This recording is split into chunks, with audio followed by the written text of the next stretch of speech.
I'm going to show you how to set up two-factor authentication, or 2FA, with GitHub. Open github.com and sign into your account.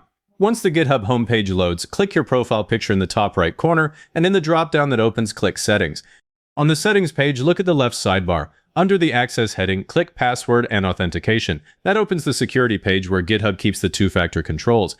Scroll down until you see the two-factor authentication section and click the green Enable two-factor authentication button.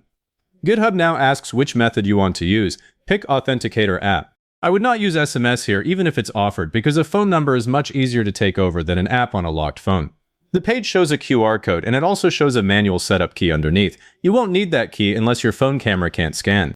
With the QR code on screen, open your Authenticator app on your phone. I use Google Authenticator, but any Authenticator app does the job. Tap the plus sign or add account. The exact label depends on which app you use. Point your phone at the QR code and let it scan. As soon as it scans, GitHub appears inside the app with a 6-digit code that refreshes every 30 seconds. Go back to the GitHub page, type the current 6-digit code into the field below the QR code, and click Verify.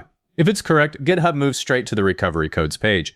This is the step people skip because it feels boring, and it's the one that locks them out later. You're looking at a long list of one-time codes on screen. There's also a print option on this page, but download is the one I use. Click the download button and save the file somewhere real. I put mine into a password manager, not just the downloads folder, because a file named GitHub Recovery Codes gets lost fast. After the file is saved, tick the box that says I have saved my recovery codes, then click Continue. GitHub finishes enabling two-factor authentication on the account. Now test it. Click your profile picture in the top right and choose Sign Out. The sign-in page loads, type your username and password, then click Sign In. Instead of going straight to your dashboard, GitHub shows a second page asking for an authentication code. Open your Authenticator app, read the current 6-digit code, and enter it on that page. Hit Submit. If the code is wrong, GitHub shows a red error under the field, and you just wait for the next code to appear in the app. Once it's accepted, your dashboard opens. That means the two-factor flow is actually working, not just toggled on. Back on the security page, go to Settings, and then Password and Authentication again. Scroll to the two-factor authentication section. GitHub now lists the Authenticator app as an enrolled method. Click Add Authentication Method. This is not busy work. If the phone with your Authenticator app disappears, you need another way in, and support usually cannot just restore the account. Choose GitHub Mobile or a passkey. On a laptop with a fingerprint reader or face recognition, a passkey is the stronger option.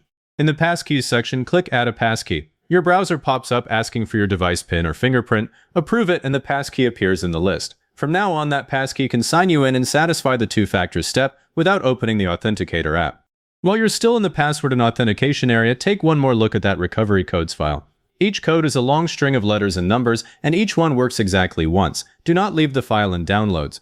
Move it into a password manager or an encrypted folder, and never share it with anyone. Same rule for the 6-digit codes in your Authenticator app. If you change phones later, set up the Authenticator app on the new phone before you wipe the old one. And if your GitHub password is short or reused anywhere, change it in the password section while you're here. Two-factor protects you from a stolen password, but it cannot fix one that's already leaked.